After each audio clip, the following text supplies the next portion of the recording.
Thanksgiving RRE Zoom meeting. And fortunately, we're not worried about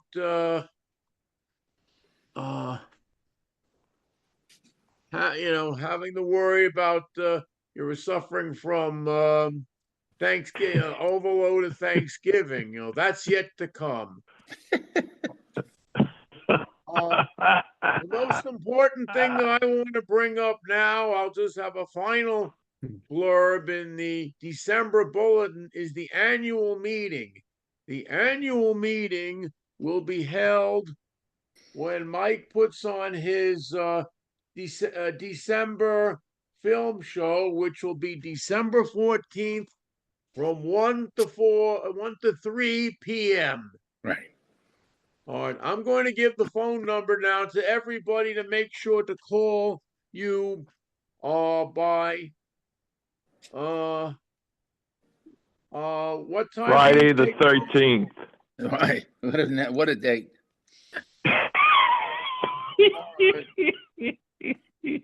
All right. Mike's phone number, if you intend to come to the meeting, that Saturday is 914-309-5752. Correct. Yeah. Usually you call by 7 p.m. for seating. On the date. We also I might have emailed you too. Right. Well, calling is the best way. This way, for some reason, if there's a medical emergency, I'm not disappointing people by not showing up. Right. Okay. Yep. Thanks, Mike. Okay. That's been pretty successful so far. Yeah. Great. We've got some new members. So we all have to assemble before 1 p.m. so Mike takes us all up in a group. Right. Yeah. Right. By what date do you want RSVPs, Mike? Say it again. By what date do you want RSVPs? The night before. Well, the night before, but since this, so we're combining the meeting, correct? Yes, we are. Yeah. Okay. So annual meeting and the Saturday afternoon of the movies. Right. So there should be plenty of people. There should be more than a regular crowd. So I'll have extra seating. Yep. Thanks.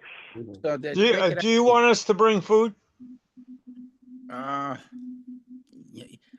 Don't. That's really. Kind of a. I mean, if you I don't can, think so. I'm kind of gun shy with that because. Yeah. If you bring it, that means you got it. But if any food you bring, any garbage you make, you have to take with you. Okay, let's put it to you that way. That might be the best way to say it. Yeah. You know what I mean? Oh, not a big deal. You put it in a bag and take it back out. Yeah, that's all. That's the way Basically, to do that's it.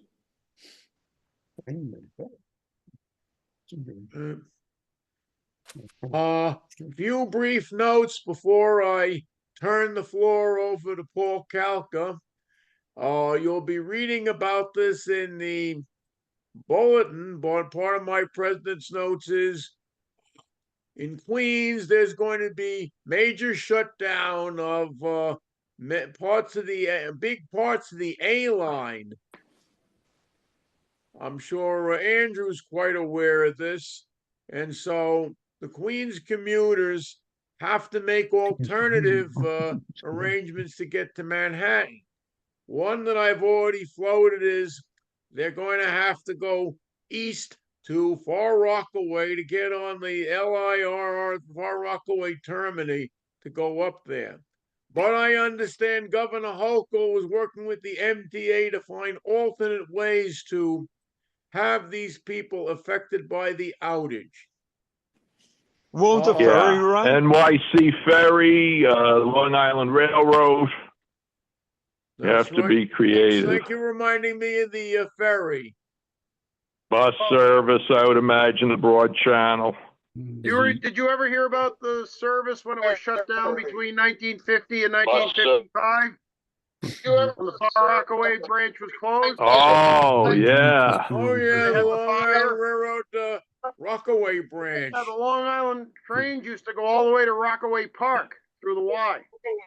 Oh, that's right. Yeah. Sure it was. I remember What? Wouldn't that ordering be- Rockaway schedules in the mail once. Wouldn't that, well, doesn't that That was stimulate funny. the imagination, an M7 going to Rockaway Park? Shouting at each other. That would be something. Yeah. Remember when the old train to the plane service, when they advertised for regular commuters to Yeah. go to Broad Howard Beach Yeah. on the 46s that they used to use on the train to the plane? Yeah. No, it wasn't really the train to the plane. It was the train to a lengthy bus ride. Yeah. Yeah. The R46 to the DC-10 or something. Yeah.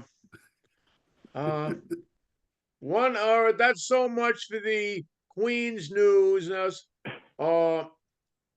you haven't heard about this, going back overseas very briefly, there was a explosion at Novi Sad in Serbia, which Oh, cost the life of one person. And the Huh. Serbs are, irate and up in arms over the government over that. They're protesting in various sundry ways. Not sure about any of the building material or whatever. Coming back, interesting. I just spoke about this with Gigi as far as the SIR or our 211s, which have yet to get into service. The problem is with that. They're all out of service. The one car is out of service due to I think a communications link or something. All the cars in the have out of service signs in the window. So hopefully that'll be resolved before long. Yeah, I think there was something on YouTube that they were running again between Arthur Kill and Tottenville. It was on a YouTube video. The interior of the car. All right. Of the That's 211. just between the two last stops. Yes. That's it. That's all it would be. Well, I don't really have too much on some of the other stuff, so I hope to see everybody, who's a member up at the library for December 14th so we can hold our meeting. Yep. Hopefully we'll have a quorum. Yes, that's what we're hoping. And so, yeah, 4 more months. all right. From your mouth to God's I'm ears. going to turn it over to you. I gotta have it positioned right so that it. Thank you, General Paz.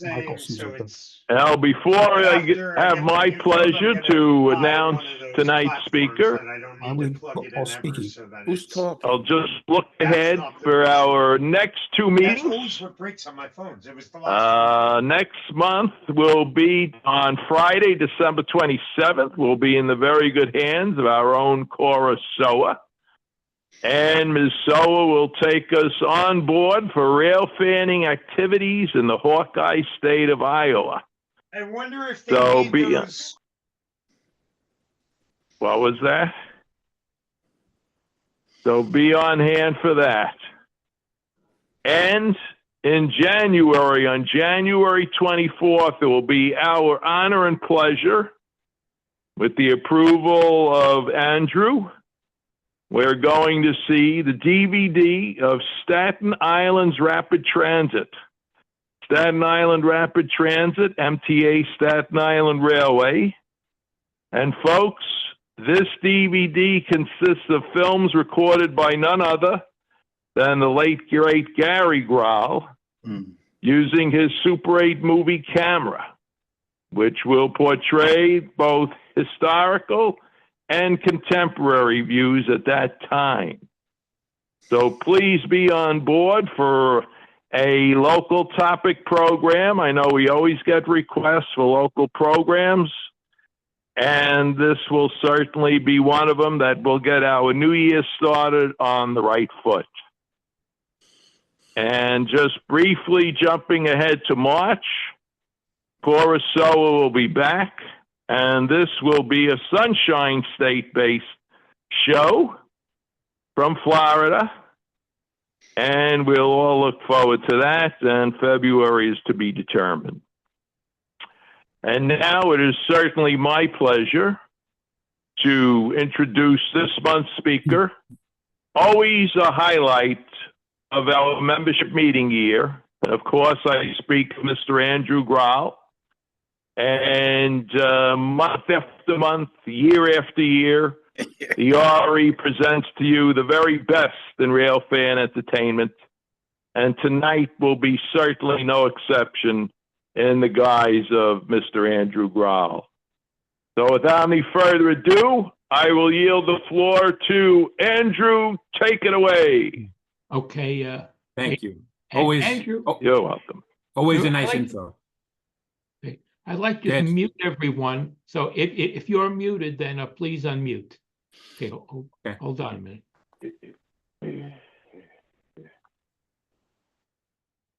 Okay, Andrew, just please unmute and then go ahead. Can you hear me? All right, you're unmuted. Okay, perfect. All right, so let's get started. Can everyone see my screen, hopefully? Okay, if you want to bring-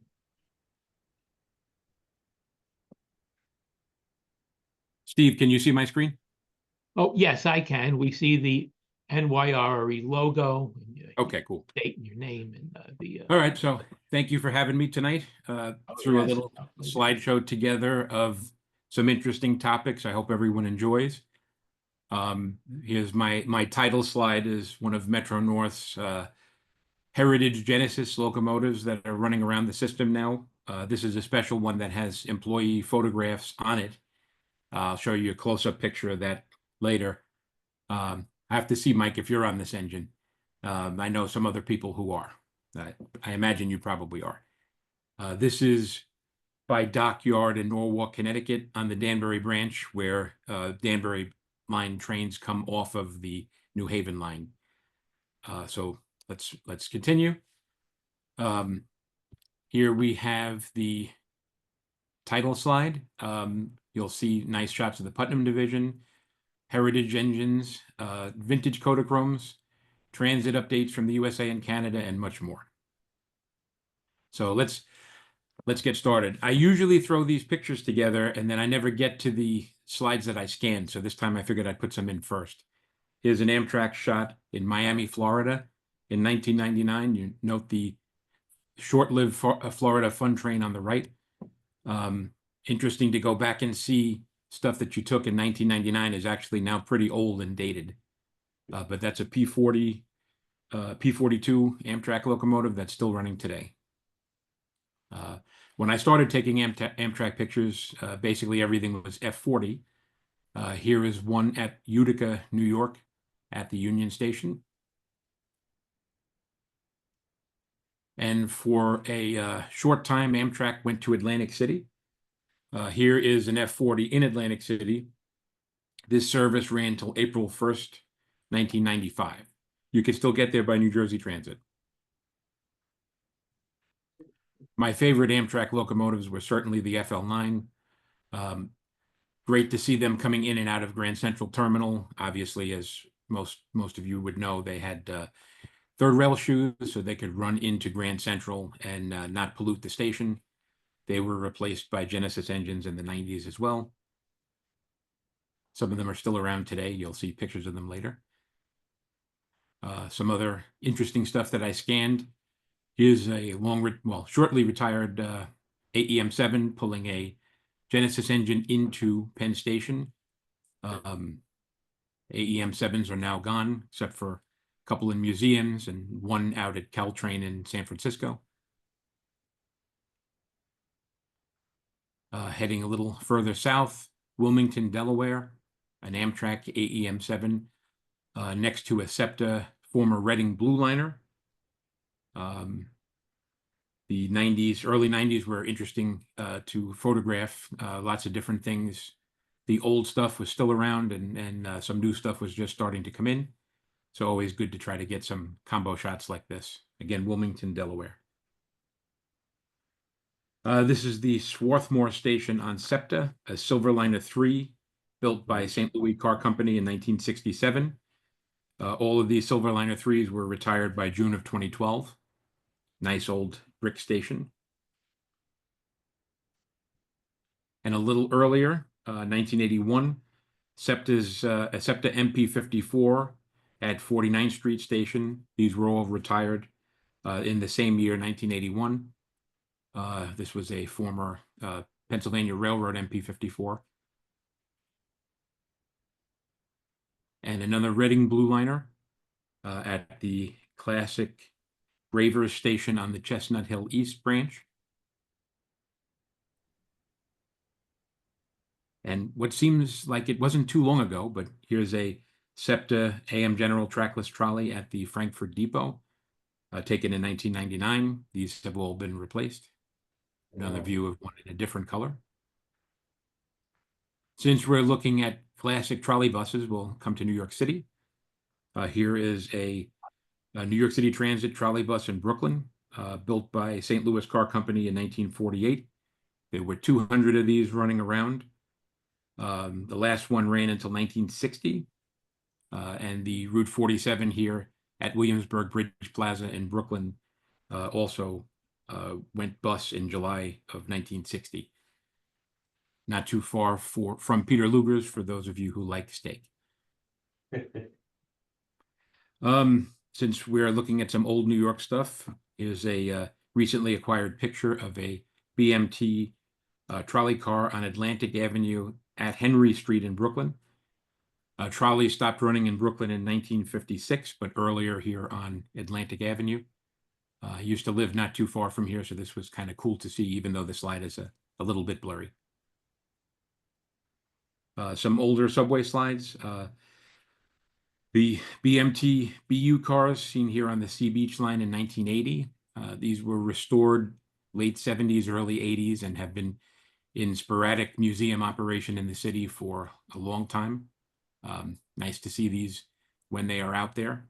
They're over 100 years old now. The gritty days of the subway when cars were graffitied. Here is a R36 car at Court Square, taken in 1986 by the late Roger Arcara. That led to them being painted in this nice red color and led to their nicknames, now called Redbirds. Here is a layup at Bedford Park Boulevard in 1986 on the 4 line. Concourse yard is over my left shoulder at this location.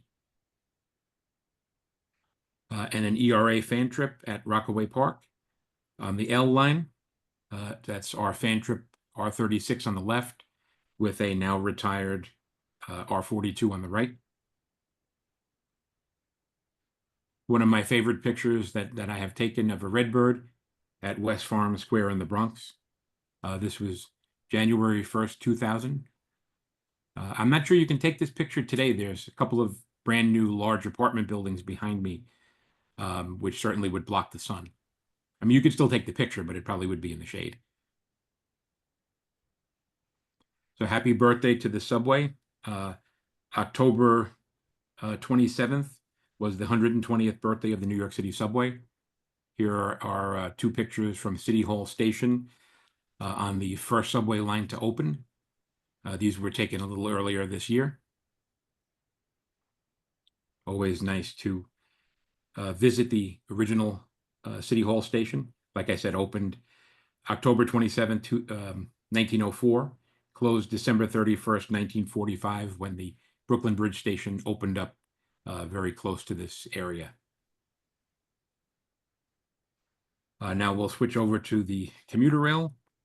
Here is a shot of 2 ex-Boston MBTA FP10s that were running at Waterbury on the Waterbury branch in 1999. Always used to love to come up from the Bronx to see these shuttles on all of Metro North's lines. Farewell to the FL9 fan trip in 2005 at Stamford. This was a nice day. Not really heritage yet, but they're old. Here is a Bud-built M3 at Irvington Station on the Hudson line taken earlier this year. And Metro North's SPV cars, self-propelled vehicles, at the Breakneck Ridge station in 1985 on the Hudson Line. These certainly did not work out as well as the RDCs, but they were kind of cool to see. And now what everybody likes to take pictures of on Metro North, the Heritage engines. Here's two on an inspection train last spring. 208, the first one is Metro North's Beach Ball, sort of the FL9 livery from the 90s, and a Conrail-inspired wrap on engine 201, crossing the Harlem River here from Manhattan into the Bronx. This is 208 on its maiden run into Grand Central, a south-facing train at 125th Street. Metro North has 28 of these Genesis engines, P32AC-DMs, and Connecticut has 4. Here's one of the Connecticut ones. I guess this would be the original Heritage engine. There are 4 of these at the Branchville station on the Danbury branch. Probably my favorite, the New York Central engine 211. This is at Dockyard in Norwalk, Connecticut, on a morning summer express train to Grand Central. Conrail number 201 at Grand Central. 217, the Penn Central engine at Wilton. Nice shot of the what they used to call the worms, the PC logo. Rail fans from everywhere are out taking pictures. It's a good friend of mine here in Grand Central. And we'll take a quick look at the morning at 125th Street. This was in late August. If you notice the gantries in the background, the replacement of the Park Avenue viaduct is currently underway between 115th Street to 132nd Street.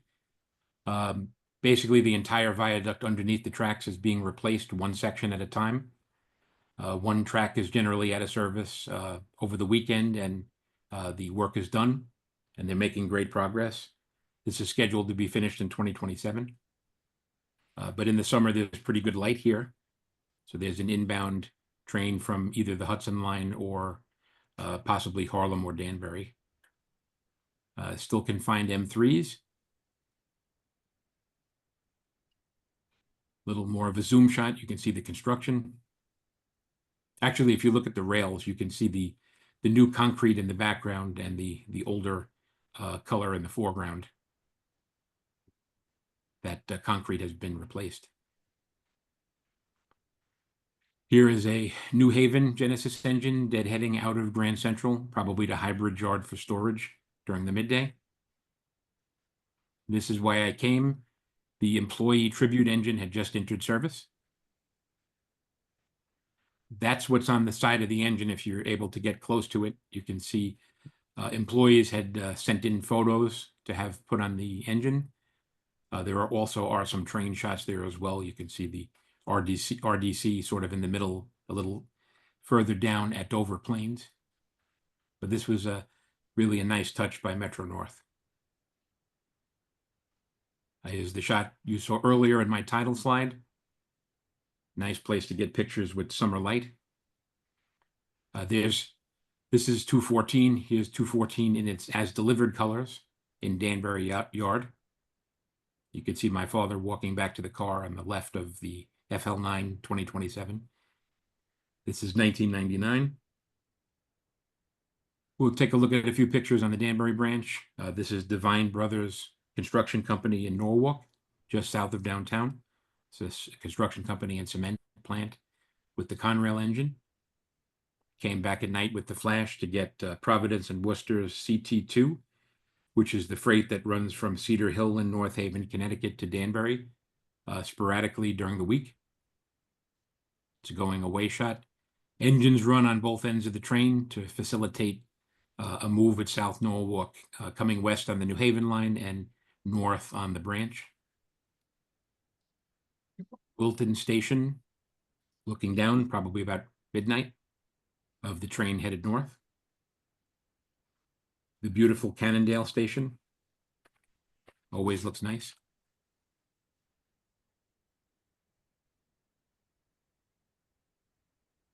And Danbury itself, I'm sure almost everyone on this call has been to the Danbury Railway Museum, which is in that beautiful old New Haven building there on the right. And there is a New Haven Genesis, one of the 4, laid up here for the weekend.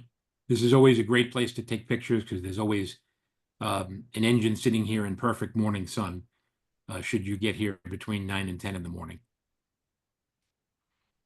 This is Danbury Yard, one of the through trains that are laid up here with 213. And this engine 3902 from Providence and Worcester actually had a derailment a little further behind me. And for some reason, it sat here since like September to last week. But I believe it has just left. So fortunately, it's been there for a while. So I've had a chance to fly the drone in here and take a few pictures with interesting combination shots. Here's the Heritage Engine 201. Here's the Penn Central Heritage Engine 217. 217 in a different spot. And here is what I mentioned before, the place where you can take a picture of a laid up through train. The walkway here is for the access to the Danbury Railway Museum. And so this is always available to cross and take the picture. And that's part 1.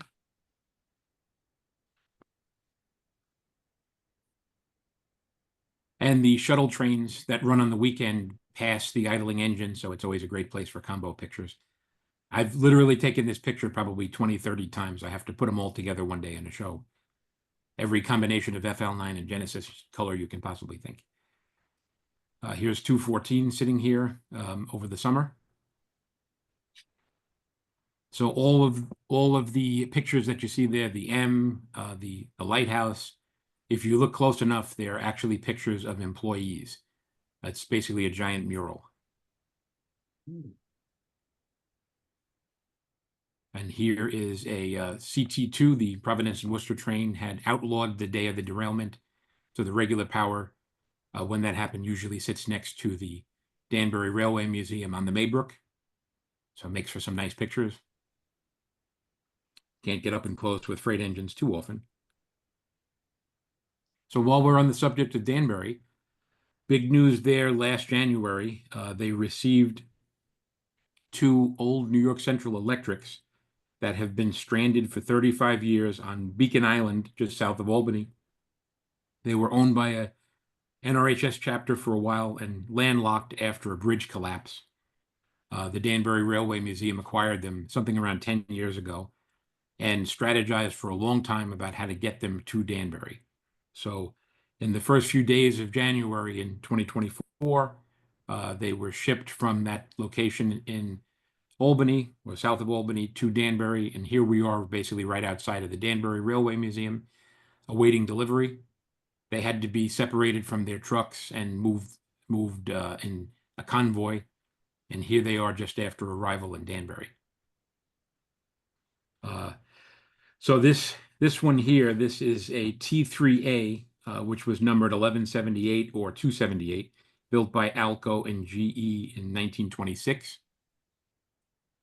And they also had an S1, also built by Alco and GE in 1904. So if these can be restored cosmetically, these would be wonderful these are a wonderful addition to the collection in Danbury. There was a schedule for how these were supposed to be delivered. Everything was supposed to be finished in the afternoon, but sometimes logistics are not logical, and they came in after dusk, but I was there for the delivery of the trucks of the T3A. They needed to navigate some really tight turns going inside the museum, so you can see the trucks of half the truck of the T3A coming off the flatbed that was on the highway from Albany. And it was put on this special contraption that can navigate tight corners and shipped into the yard. So good work by the Danbury Railway Museum, preserving some interesting equipment. And that's what it looked like about a month after delivery. And that's what they looked like when in service, when last in service in the 70s. There's the T3A. I believe that's the old Mill Plain station from the Maybrook line, now in the Danbury Railway Museum.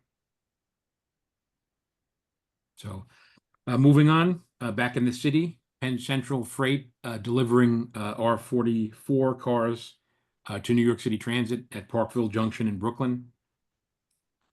And I did advertise the Putnam division, so we'll take a look at that. I've always had an interest in this growing up in the Bronx. An abandoned commuter line close to the house was kind of a rare thing. So growing up with a railfan father, we spent a lot of time researching and visiting sites that still had railroad type artifacts, old stations or bridges. So I've spent the last probably 30 years collecting pictures. A pretty nice collection of the Putnam division. So I scanned a few for you guys today. Here's a map by Otto Vondrock from Railfan magazine of the Putnam division. You can see where it starts out in New York City, works its way up through Westchester County, up into Putnam County, connecting basically the Hudson line on the bottom to the Harlem line at Brewster on the north end. So starting here, this is where this bridge here was originally used by Putnam Division trains to cross the Harlem River, connecting Manhattan and the Bronx until 1918. The IRT subway took over, and 9th Avenue elevated service ran here until 1940. After that, Polo Ground shuttle trains ran from the Polo Ground here in the background, crossed the Harlem River to the Jerome Subway 4 line until 1958, when the Putnam Division was abandoned. Here's a shot of 2 low V's crossing the bridge. Don't ask me what that white circle is there. That probably was a mistake when I scanned it, but original Kodachrome slide here. This is a view of the Sedgwick Avenue station before abandonment in 1958. The entrance to the New York Central trains was just down here to the left. And this is the platform, or actually on the left side here is the platform for the final Putnam Division train. Putnam Division trains ran from 1881 to May 29, 1958, when New York Central abandoned service. Service ran, as I mentioned, from the Bronx to Westchester, Putnam County, ran sort of between the Harlem and Hudson lines, and lack of expansion ability, proximity to those 2 lines, and not going directly into Grand Central were main reasons for abandonment. Here's, again, as the other side of the last train. You can see some friendly graffiti there, the end of the putt. This is it. May 29th, 1958. So actually, if you look in this picture here on the left, you see the tower overseeing the Putnam connecting into the Hudson line. If you look in this picture, you see the same tower on the right. So you can see the proximity. That's a regular Hudson line train led by one of those T3As that you saw in Danbury, heading south. Heading north from here, trying to keep this geographically situated. This is the High Bridge station under the bridge there. The High Bridge station, the bridge was built in 1848, spanning the Harlem River. It opened in around 2010 as a linear park, so you can walk across that now. The High Bridge station was abandoned for the Putnam in 58, but it continued for a couple more years for the Hudson line, but is no longer a station. Metro North's High Bridge storage yard is just south of this picture, or basically behind the station in this picture. There was an electric branch that ran to Getty Square in Yonkers. This service continued till 1943. It was electrified. This is the Getty Square station. This must have been interesting to see with electric trains running on the Putnam. This part always fascinated me. There wasn't too much left of this when I started looking in the 80s. I have an original Kodachrome here that Frank Schlegel took, acquired by Roger Arcara. This is a scan of a duplicate of it. Continuing up the main line, this is Dunwoody Station in Yonkers. This was a transfer to Yonkers Avenue trolley line. And there's a famous coal facility on the left here that was a freight customer towards the up to the end. A lot of Putnam stations looked like this. Very nice looking design. I love the signals as well. And obviously taken off the rear vestibule of a northbound train. Bryn Mawr Park in Yonkers. This was a fan trip on October 21st, 1967. Freight trains continued on the Putnam for 10 or 15 years after service ended. That's why the track was still there in this shot 9 years after passenger service stopped. The old Bryn Mawr Park station was right there. Maybe a year ago, I actually acquired the sign to the station, the old huge station sign, which one day will be hanging in my house. Here's Nepperhan Avenue station in Yonkers. This was the last, 2 days before the last day, May 27th, 1958. That same fan trip in October 67, passing where the Napira Park station used to be. This was adjacent to the Railroad Avenue garage of Liberty Lines, which was an active bus depot into the 80s. Always like to come here and look at the abandoned railroad tracks. This is the only picture I've ever seen with a Liberty Lines bus. Ardsley Station was a big photo stop on that fan trip day. You can see the New York State Thruway on the right. And the Alco was doing what Alcos do. Woodland Station, this is a 1945 original with steam. Frank Schlegel shot again.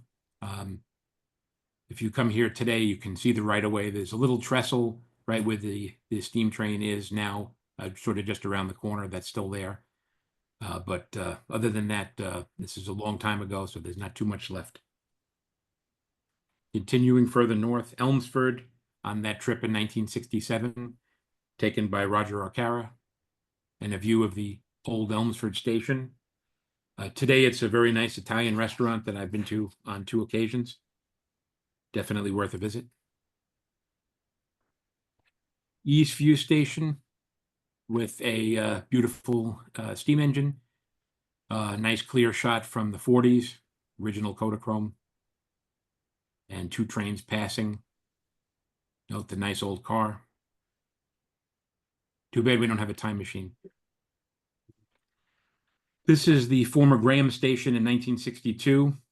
This was a replacement station for the original route, which went around Tarrytown Hills, moved to this location by the Rockefeller family.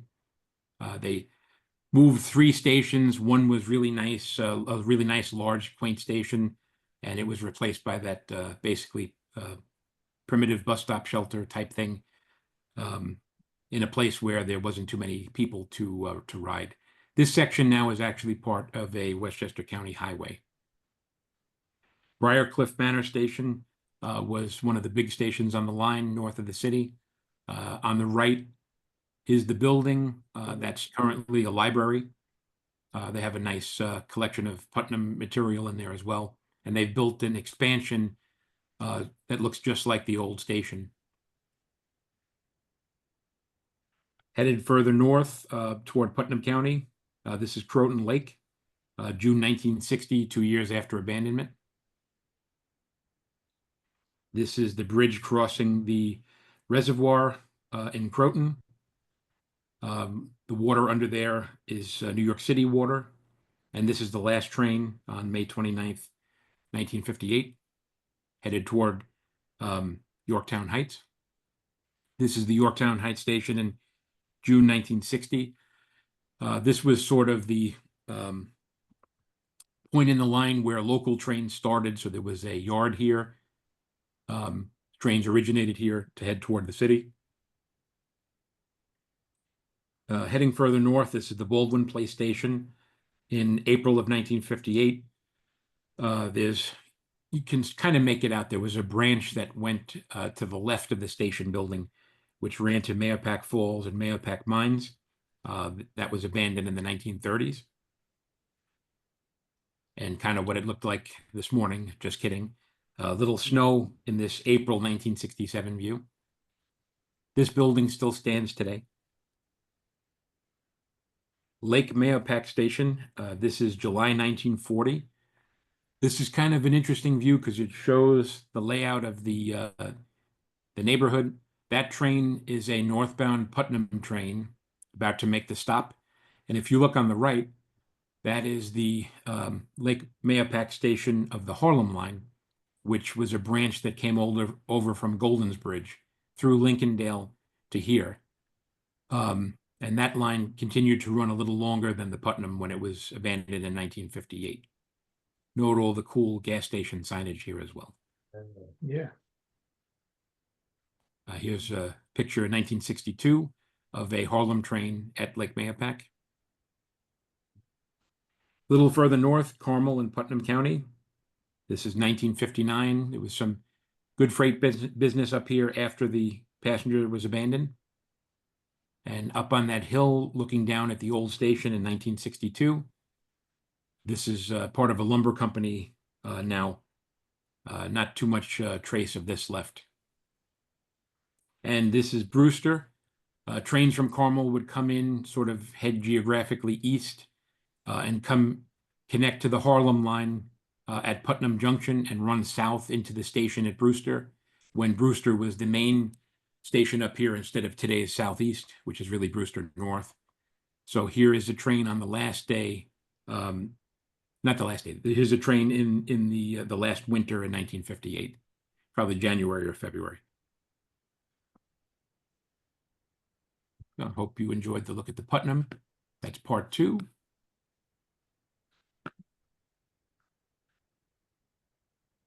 So I threw some Long Island shots in for Paul and Steve.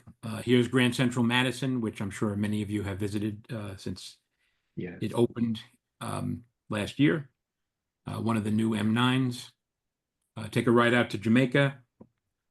We kind of have recent news that these will be replaced eventually with what likely will be Siemens Chargers. I'm not sure if that's concrete, but I know there's funding in place to replace these. These are DE30 ACs, the 400s, and DM30 ACs, the dual modes at Jamaica. Since the new platform opened for Brooklyn service, a new view kind of opened up here in Jamaica, and these are all taken from that southernmost platform in Jamaica, which makes for good shots in the morning. The large numbers of M3s are still running on the Brooklyn service, so get to Jamaica if you want to see them. One of the M7 Bombardier built train sets with the 190th anniversary logo on the side. Here's a close-up if you haven't seen one yet. Happy birthday, Long Island Railroad. Here's an M9. This day we had a split of M3s and M9s on the Brooklyn shuttle. And what I came out to see, the somewhat daily New York and Atlantic RS-40 trains that run east from Fresh Pond on the lower Montauk, hooking in here to the main line in Jamaica, seen here passing J Tower. And they run out either to the Central Branch or periodically to Cleat Lumber on the Port Jefferson branch. This was a daily occurrence over the last couple of years, but recently it's kind of become a little bit more sporadic with more night service. But I was happy this day. I actually had a meeting in Queens Village, so I jumped on a Hempstead train, got off at Queens Village, and I actually beat the train here. They held it for my train to get out of the way first. So here is a New York and Atlantic Progress Rail PR20 locomotive at Queens Village.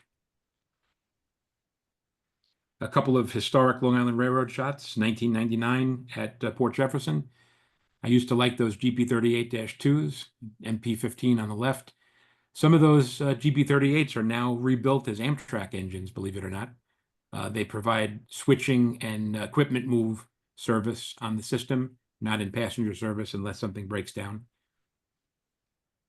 And these, the DE30 ACs, when they were brand new, they still didn't have the numbers there next to the lights that they have now.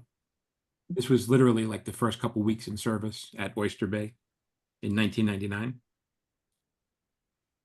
I used to love going out to Long Island to photograph these power pack demotored F units that were sort of control cars and provided HEP for the train. Here's one at Montauk. This is an ERA fan trip where 614 was used with a GP38, and we're here at Hempstead Gardens on the Hempstead branch where you don't normally see diesels. West Hempstead branch. 617 at Greenport, far eastern Long Island on the North Shore. Brand new bi-levels at Glen Street on the Oyster Bay branch in 1999. Still shiny. 614 at Babylon. Back to Jamaica. Always wanted to try to get this picture with a Long Island Railroad train and the air train above. View from the air train platform. And if you haven't ridden this, it's certainly interesting. Believe it or not, AirTrain is an 8.1 mile people mover. I didn't realize it was 8 miles, but 8.1 mile people mover serving JFK Airport. Cars are Innovia Metro ART 200 cars, and there are 32 of them in service.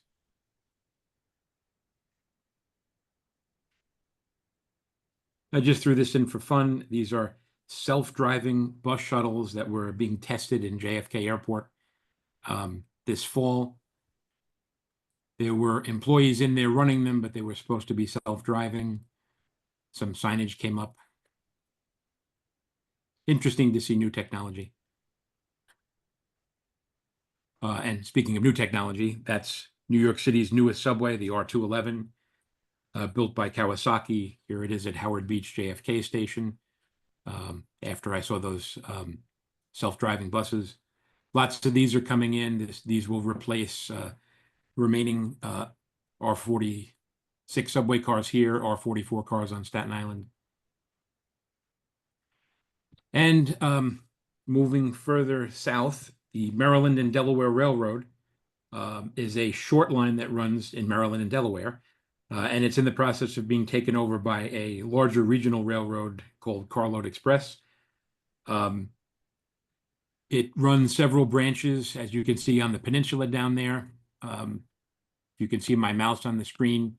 We're going to take a look at this section here between Federalsburg and Hurlock, Maryland. The first time I had seen Maryland and Delaware was on a trip to Ocean City last year.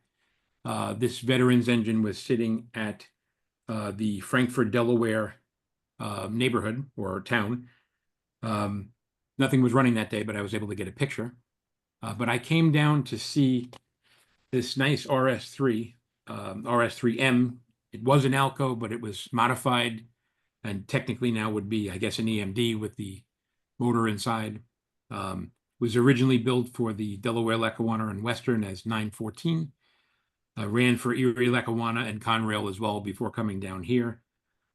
The Maryland and Delaware is a freight company, but for 1 week in October, 1 day in October, they run a train for the Hurlock, Maryland Fall Festival.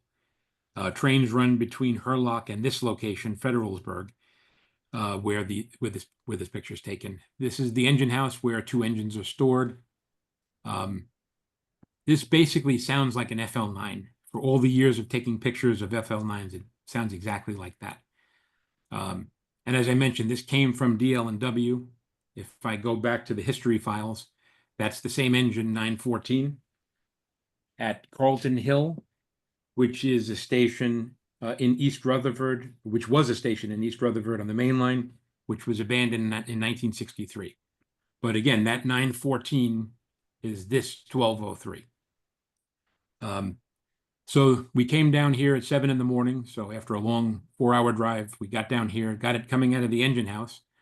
And here's the engine deadheading through Williamsburg to the town of Hurlock. And some tree collapsed on the right of way, so I guess engineers have all the equipment they need to remove obstructions. Here we are pruning. And here is the tree that needed to be pruned, arriving in Hurlock. And this is the fall festival. The train sells out instantly. One of the NRHS chapters down there staffs the train for the event. And it's a nice visit where locals and people in the region come for train rides and to buy stuff and eat interesting foods. There's a parade, and the train makes about 4 round trips between here and Federalsburg. So here's a few pictures so you can see what it looks like. It's what the drone shows it looks like. Nice little small town festival. Couple of nice old stations. It's former Penn Central branches that Conrail didn't want.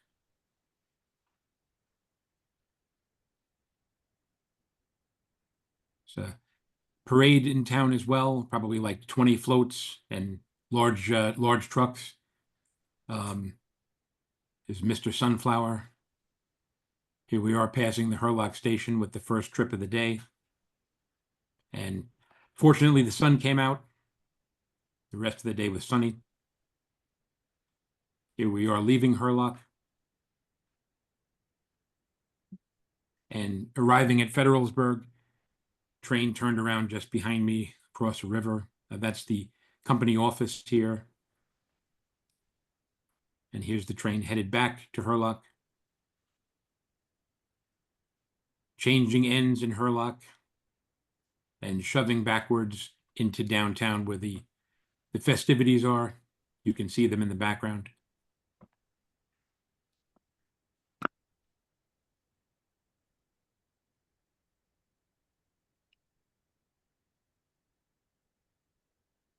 Some shots here, train headed east across the field.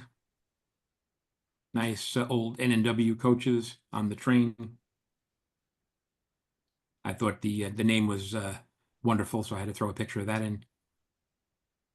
Here we are crossing the Marshy Hope Creek in Federalsburg, one of the signature shots on the line. The other one is passing this farm place in the middle of the line at Williamsburg. Grain plant. Changing ends in Hurlock. One last drone shot in Federalsburg. Closer view of the coaches. Shoving back into town. And my last shot before leaving, just west of the station in Federalsburg. But nice to see something old and nice to hear what sounds like an FL9. Ironically, we wanted to go down last week to take some pictures of this in freight service, and we found out something broke. So we're not sure it's going to get fixed before the railroad is taken over by the slightly larger short line, which doesn't run anything this old. And this is the other short line, the Delmarva Central Railroad, which is owned by Carload Express. This is at the Arrington, Delaware station, which is now an office. This GP38-2 is ex-Norfolk Southern and was sitting in perfect light, waiting to be photographed. They also have a fleet of different equipment, including these MP-15s, ex-Union Pacific and Southern Pacific. And on the way back, I always wanted to see the Bear, Delaware facility for Amtrak. The drone flew over for a few pictures. It's primarily a car facility to work on passenger cars and Acela cars. Apparently, they keep a lot of trucks here for storage as well. And there were some out-of-service Acelas here. This is connected to the electrified portion of Amtrak by a small connector between Bear and Wilmington. So we'll head a little further north to Massachusetts. This is Cape Cod.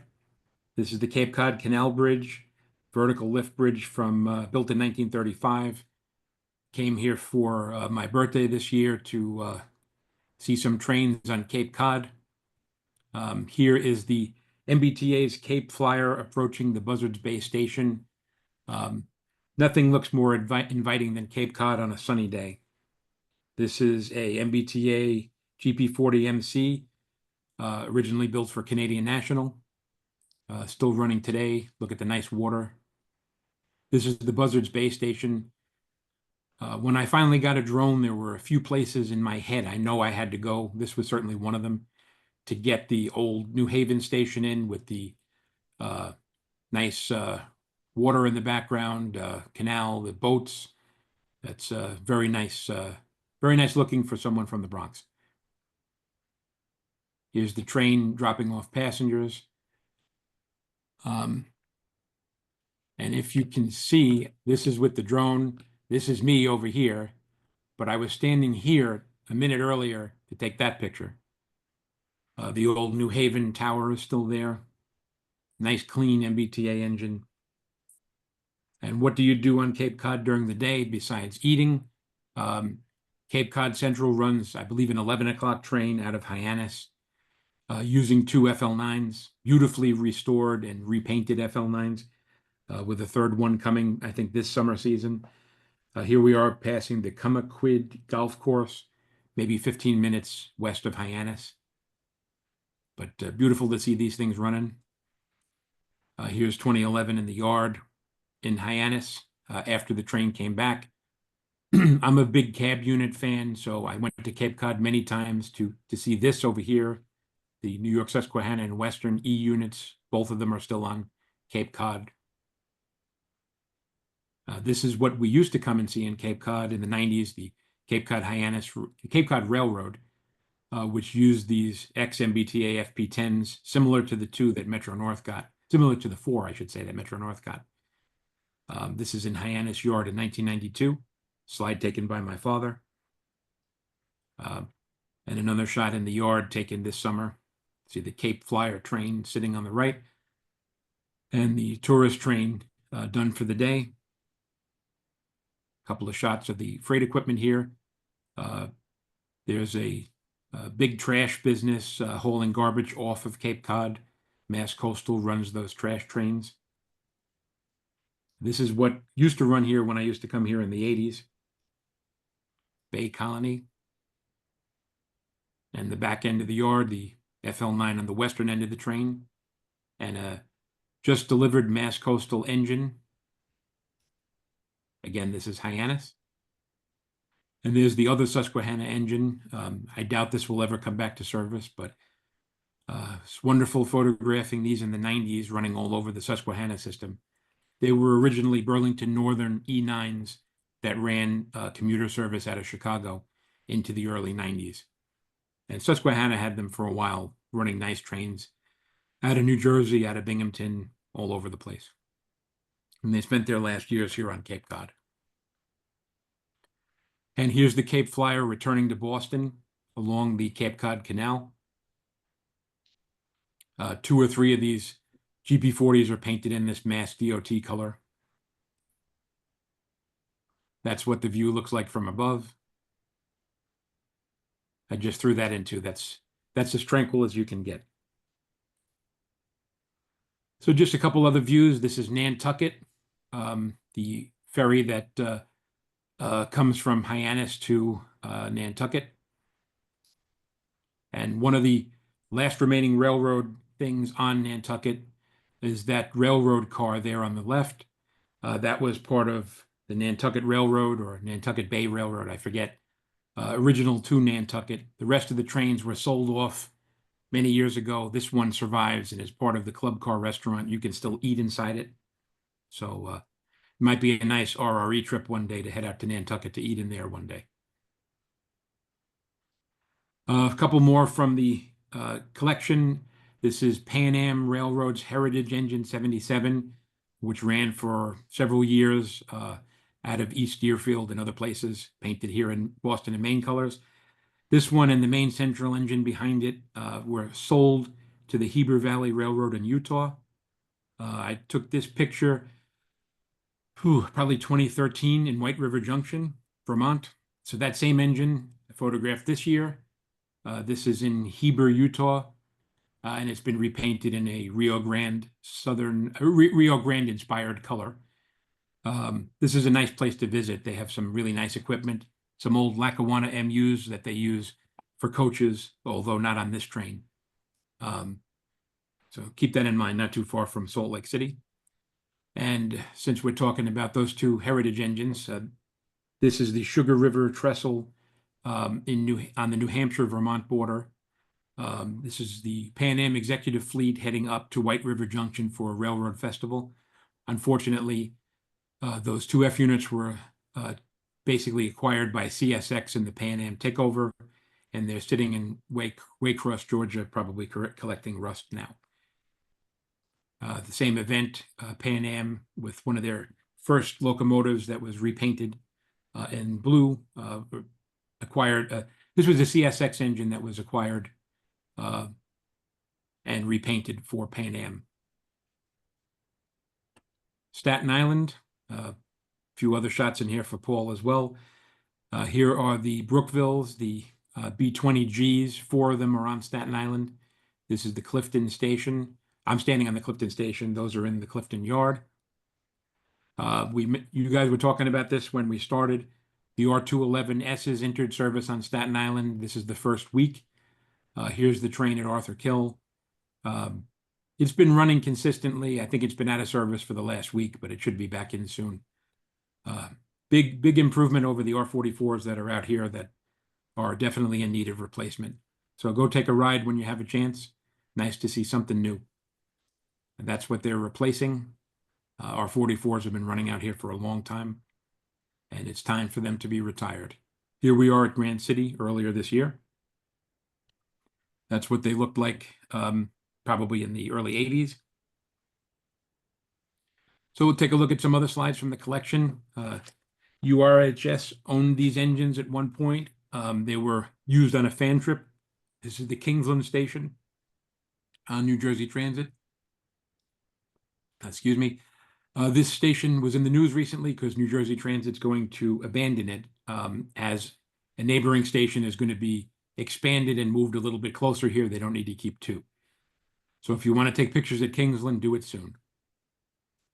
FL9s, these are the this is an ex-Amtrak one that was acquired by Morristown and Erie, ran on the Maine Eastern in Maine for several seasons, and I believe was sold to a private individual who is storing them up in Lenox, Massachusetts. Some old Conrail stuff, Bloomington, Pennsylvania. I'm sorry, Bloomsbury, New Jersey, on the Lehigh line. Conrail fallen flag now too. Here's a freight at Hackenstown on New Jersey Transit's Boonton line. My father took this in 1992.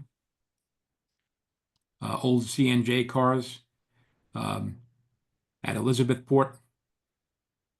This is one place I would have loved to have visited. The Juniata Terminal engines running on New Jersey Transit's North Jersey coastline at Red Bank. It's a slide in my collection. I don't know who took this. Another thing that probably won't happen again. New Jersey Transit's one of their newest heritage engines, or I guess we can just call it a repaint or a wrap for Atlas model trains. It's kind of cool to see a model railroad wrapping an engine and then making a model about it. This is at Raritan Station.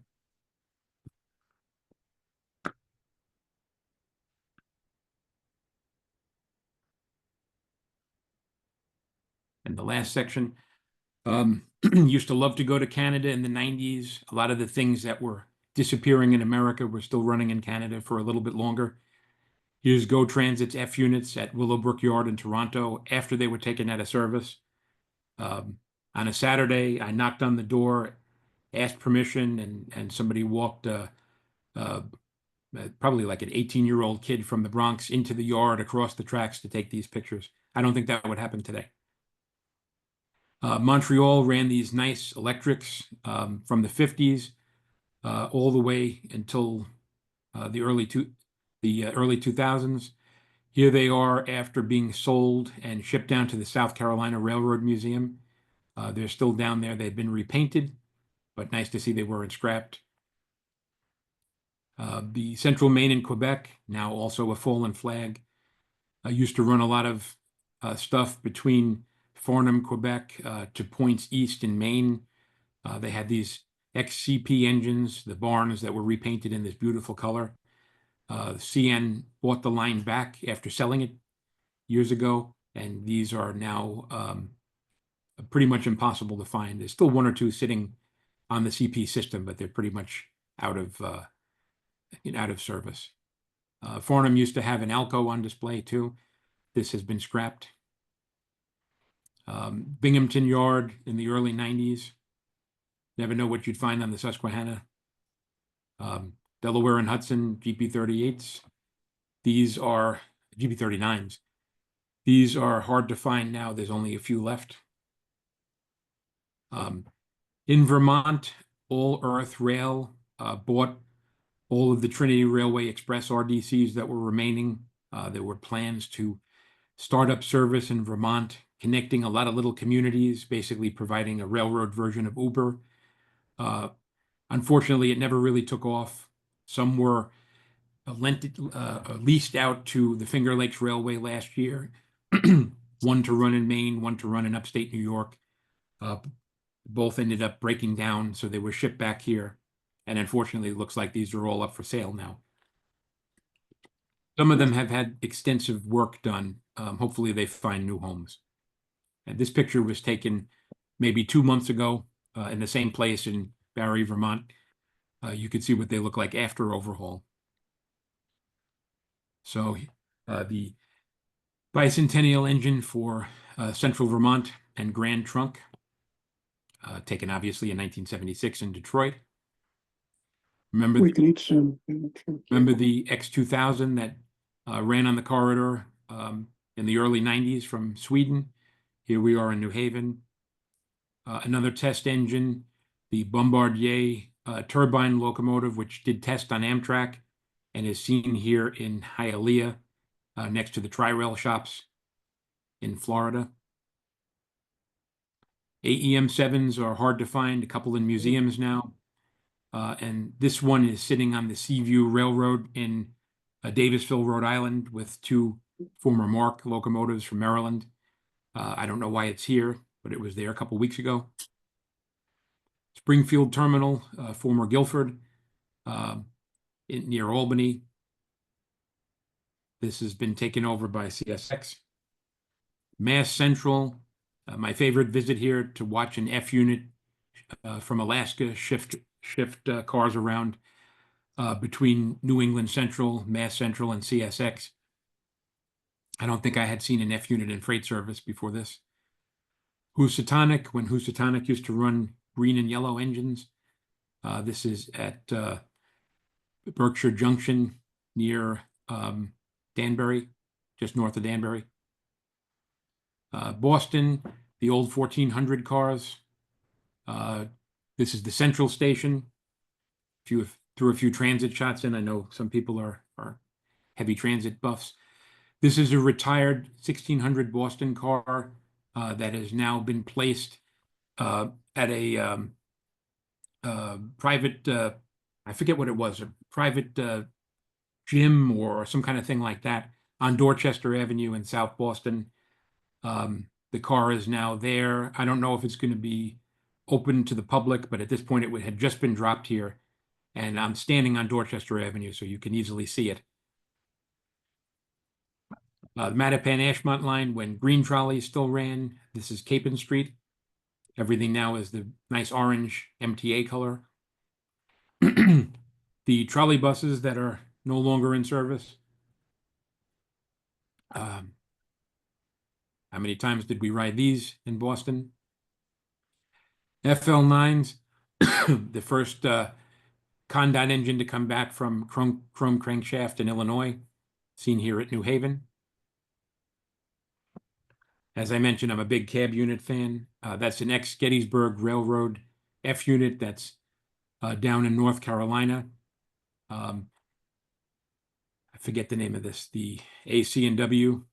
They have restored an F unit that used to be Norfolk Southern, and they restored an E unit recently. The former Siemens, I'm sorry, this is a Siemens demo running for Amtrak, the Regio Sprinter. Basically a self-propelled RDC type thing from Europe that was tested on North Carolina routes. This is in the yard in Raleigh in around 1992. Conrail, 2 of their 3 E units at Juniata shops in Altoona. Being a big cab unit fan, I was very happy to see these right next to a fence. I remember going to Walmart in the early 90s and buying a ladder so I could take this picture. Deseret Western Railway. Few places in the country where E60 type locomotives are still used for power plant service. There were 5 or 6 of them at one point, and we're down to like 1 or 2 now. And when you go to Chicago, Metra is a wonderful thing to see. I used to love these F40Cs that ran on the Milwaukee district lines. Here we are at Elgin. I believe this is Schaumburg. They always had that fluted metal side on the engines. The old Illinois Central cars on the electric branches of Metra. These have all been replaced and modernized. Belt Railway of Chicago used to run these cool Alcos. Some of these were sold later to Western New York and Pennsylvania. The Chicago Northwestern F units and their executive fleet, which was famous for running all over the C&W system in the 80s. It's in Minnesota. Michigan City doesn't look like this today. No more street running. This just reopened a couple months ago, but everything's sort of on a private right-of-way. I have to go back and check it out.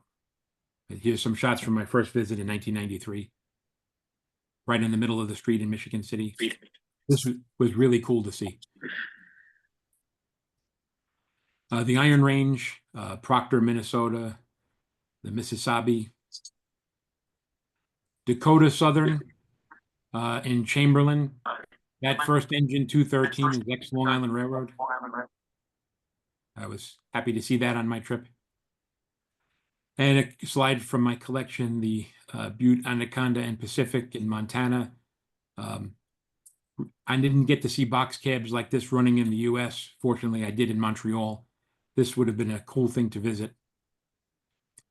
And as we transition from fall, this was just 2 weeks ago in Wallingford, Connecticut. Couple things, points of interest as we end the show. The United States cruise ship that has been sitting in Philly for probably 20 years, supposed to leave by the end of the month. Go get your last pictures while you can. The Christmas trains are about to start in the area. This is the Susquehanna train from last year with their Heritage engine. These are always good things to see. This is a Toys for Tots train, so make sure you bring a gift when you visit. And a final slide of interest, with the Christmas season or the holiday season approaching, here we are at the Danbury Railway Museum. And a couple thank yous to people who have helped me this year, taking pictures and providing information. And as I always say, everyone here is invited to my ERA show next month. That will be probably twice as long as this. So please try to join if you can. And happy holidays to all. Happy Thanksgiving. Yes. Hope everybody enjoyed. Thank you. Okay, then. Okay, thank you. Outstanding program. Really outstanding, yes. Amazing program. Really a lot of Oh, wonderful yes. photos. Oh, yeah, very much. Very good subject selection. Thank you. Thank you. Okay, Thank you very much. if you're all finished, you can Yes. stop. You can stop screen share. Yeah. I was interested in all those drone shots. Those are sort of unusual to use a drone for rail fan pictures. Were you actually operating the drone yourself? Yes. Yes. No, there's a lot of rail Okay. fans that use it. It can help you get into some places that you really can't get to. So it's been a nice tool. Yeah, that's a, I Yeah. imagine more rail fans will start, photographers will start using them. For sure. Oh, yes, very useful. It's a great perspective Great without having power. to go up on a roof. Yeah, definitely. Like the late Steve Sabol used to do. Yes, he was definitely a roof climber. That heritage or that tribute to the employees locomotive, that was one of the featured exhibits a few weeks ago at the Croton Harmon Open House. That they had that featured there. Yes.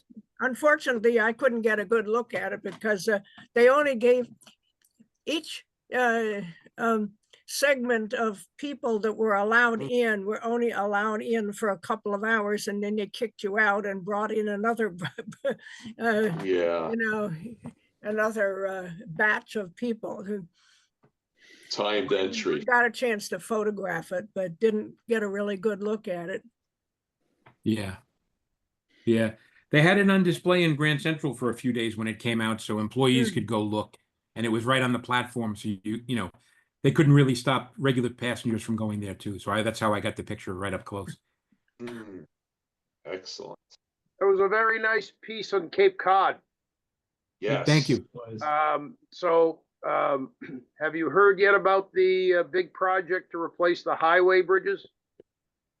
No, that'll be fun. It's already, well, if they make them twice the size, it'll be great. That's a brand new hot button because evidently the state's going to take a lot of land, very valuable land down there. They want to build 2 bridges to replace the 2 that are there that are 4 lanes. They want to replace them with 3 lanes each way.